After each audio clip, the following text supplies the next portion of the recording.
السلام علیکم ملګرو، د یونس خان او شرجیل خان حواله سره یو ډیر غټ بریکینګ نیوز در سره شریک کوم. د شرجیل خان هم پاکستان کرکټ ټیم ته واپسی ممکن شوې ده، بل طرف ته یونس خان ته د پی سی بی د طرفې د پاکستان کرکټ بورډ د طرفې یو ډیره اهم عہده ملاوېدو ولده. سو عہده به یونس خان ته ملاویږي، په هغې تفصیلا خبره کوو، خو شرجیل ته یو گرین سیګنل ملاو شوی دی چې پاکستان کرکټ ټیم ته د ستا واپسی ممکن ده. ته اوس هم پاکستان کرکټ ټیم ته واپسی کولی شي. دا دوه اهم خبرونه په دې ویډیو کې تاسو سره ډسکس کوم. ویډیو خپله هم مکمل وګورئ او مخکې ملګرو سره ضرور شریکئ. ټول نه لومبی په شرجیل خان باندې خبره کوو. تاسو له دې معلومه چې تیر شوي چې کوم ورلډ چیمپئن لیګ و، کوم چې د لیجنډ لیګ و، هغې کې شرجیل خان ډېر زبردست پرفارمنس کړی، سو میچونو کې ډېر تیز بیټینګ کړی. شرجیل خان اوس هم په فارم کې دی. نو د پی سی بی منیجمنټ د شرجیل خان په پرفارمنس باندې نظرثاني شروع کړې ده. د شرجیل په پرفارمنس باندې ریویژن شروع کړی دی او کېدای شي شرجیل خان له د پی سی بی د طرفې سنټرل کانټریکټ هم میلو شي.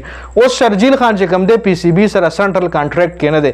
سنټرل کانټریکټ مطلب دا چې کله شرجیل خان سره پی سی بی خپل د معاهده وکړي، نو بیا به شرجیل خان له باقاعده د پاکستان کرکټ بورډ د طرفې منتلی سیلري میلاویږي. نو څه که چېرې سنټرل کانټریکټ په ورسره لکېږي چې پی سی بی یو شرط کې خو د شرجیل خان له شرجیل له ویلي دی چې ډومېسټک کرکټ کې ښه پرفارمنس وکړه، ډومېسټک کرکټ وکړه او هغې کې موږ له خپل پرفارمنس وښیه. که چېرې هغې کې تا په خپل پرفارمنس باندې موږ امپریس کړو، نو بیا ښکاره خبره ده چې د ستا سلیکشن په قومي ټیم کې پاسبل دی. تا موږ قومي ټیم کې هم سلیکټ کوو او ورسره تا له موږ سنټرل کانټریکټ هم درکو.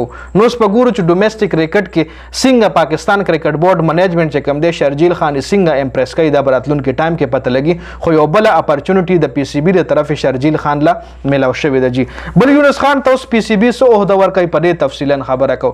یونس خان یو لیجنډ کلاړي دی، د پاکستان دپاره ډېر زیات سکورونه کړي دي، په ټیسټ کې هم په او ډي آی کې هم ون ټي 20 خو دومره نه دی کړی، خو او ډي آی کې او ټیسټ کې د یونس خان ډېر زیات خدمات دي پاکستان دپاره، او اوس هم کمپلیټلی فټ دی. د هغه په کپتانۍ کې تاسو کتل ورلډ چیمپئن لیګ چې کوم د لیجنډ لیګ هغې کې د پاکستان کرکټ ټیم فائنل ته هم کوالیفای شوی جی د یونس خان په کپتانۍ کې. نو یونس خان ته د پی سی بی د طرفې غټه عہده ملاوېدو ولده د چیف سلیکټر. که چېرې یونس خان ته د پاکستان کرکټ بورډ د چیف سلیکشن عہده ملاو شوه، نو یقینا چې دا سړی خپلې عہدې سره انصاف هم کولی شي، او یقینا خبره ده، ښکاره خبره ده چې پاکستان کرکټ ټیم ته بیا په میرټ باندې کلاړي راځي، بیا به شفارت سیستم ختم شي. ځکه دا یو ایمانداره سړی دی، دی به هیڅ کله هم غداري ونه کړي، هیڅ کله به هم بې ایماني ونه کړي. د دی به د محمد یوسف په ځای به دی د سلیکشن کمیټۍ کې شاملیږي. خو اوس لا فلحال د دی کانټریکټ د خپلو کې رابطې روانې دي، دی به یو بل سره خامخا څه ډیل کوي. هغې نه پس په یونس خان بیا د خپلې عہده ملاویږي. محمد یوسف په انډر 19 لیول له ډاون راځي او دی به د محمد یوسف په ځای سلیکشن کمیټۍ کې شاملیږي. نو دا یو ډېر بیسټ چوایس دی د پاکستان کرکټ بورډ چې داسې کلاړیان رامخکې کړي. د ویډیو کتلو زیاته مننه. کمنټ کې خپل رائے ضرور شریکه کړئ. والسلام.